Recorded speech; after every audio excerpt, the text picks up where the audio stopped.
A very warm welcome to Must Know Topics. In this particular series, I'll be taking down various lecturate and GD topics which will be helpful in preparing for various competitive examinations, including services selection board interviews. The topic that I'll be covering today will be Naxal's problem. This will be the 43rd lecturate of the series. Well, I'll be covering this particular topic in 4 subdivisions, that is introduction part, history, reasons and solution. Coming to the introduction, well, Naxal problem is the biggest problem which has affected around 20 states in the country. The Naxal groups are attacking at police stations, looting banks, hijacking trains at their own will, and it is important for India to have a strong solution to fight against it. If we take a look back at the history, it started from a village which is named as Naxalbari, and from this the word Naxalism was derived. Naxalbari in Siliguri in 1967. The leaders were Charu Mazumdar and Kannu Sanyal, who led the peasants, landless workers and weaker section of the society. Moreover, in Odisha they emerged as People War Group and Mao Communist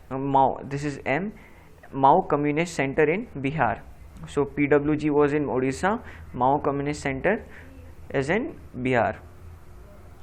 Well, the major reasons for the rise of Naxalism is lack of development, poor economic policies, non-implementation of land reforms, losing faith in judiciary, poor governance and non-implementation of social reforms. Well, coming to lack of development, the Naxalists say that the government has failed to provide basic facilities like drinking water, electricity, roads, schools and hospitals, and this is one of the major reasons because of which Naxalism started.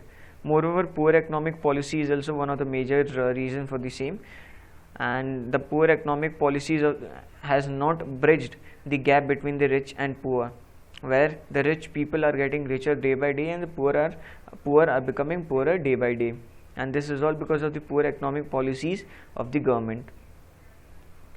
Well, non-implementation of land reform is also one of the major concern, where poor peasant groups are not getting their own piece of land, and this becomes one of the reasons for Naxalism to take place. Losing faith in judiciary. Now, as per a report, around 20 million cases are pending in the courts of India, in the Indian courts, and moreover it is important that the government increases the strength of number of judges so that judiciary is so that justice is given to each and every person. Moreover, we have also heard the fact that justice delayed is like justice denied, so this has to be looked after. Moreover, poor governance is also one of the major reason. Now, if I say there is a place named Bastar in Chhattisgarh which has no police station, so Bastar in Chhattisgarh has no police station, and this shows the poor governance.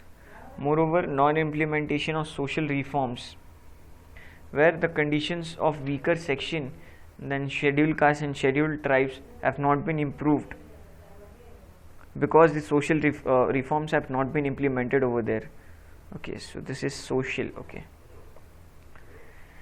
coming to the solution, well, there can be different solutions to resolve the Naxalism, that is developing the neglected areas in terms of roads, schools, health facilities, nutrition and many more.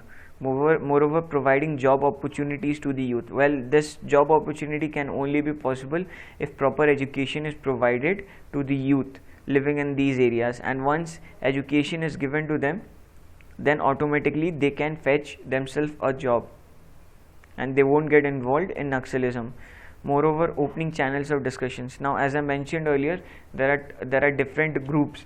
For example, Mao Communist Center is there, then in Bihar, and People War Group in Odisha. So these we can open up channels for discussion with these groups in order to control the Naxalism. Moreover, opening new police stations. So as I mentioned earlier, that Bastar in Chhattisgarh, which has no police station, there are many places like that, and police stations can be opened over there. Moreover, deploying more troops from CAPF. Now basically, if we consider the police forces as of now, they don't have the latest weapons and they are not trained to fight against the Naxalism, where we specifically have CAPF, that is CAPF, in which includes CRPF, Central Reserve Police Forces, which are specifically trained to fight against the Naxalism and insurgencies. So they can be deployed over to these regions. Moreover, the state police forces can also be equipped with latest weapons, like the police forces still use the .303 weapons, .303, where this is an era of AKs, that is AK-47 and SARS 5.56 mm, and SLRs and high-end weapons. Awareness camps can be created in such areas to motivate people to work for their self-development instead of getting involved in Naxalism. Moreover, there have been so many movies which have shown the life of Naxals. For example, Lal Salam, then Chakravyuh. So these are some of the movies which depict the lives of people. So I hope this topic would have been useful. In case you like this video, do hit the like button and subscribe the channel. Thank you.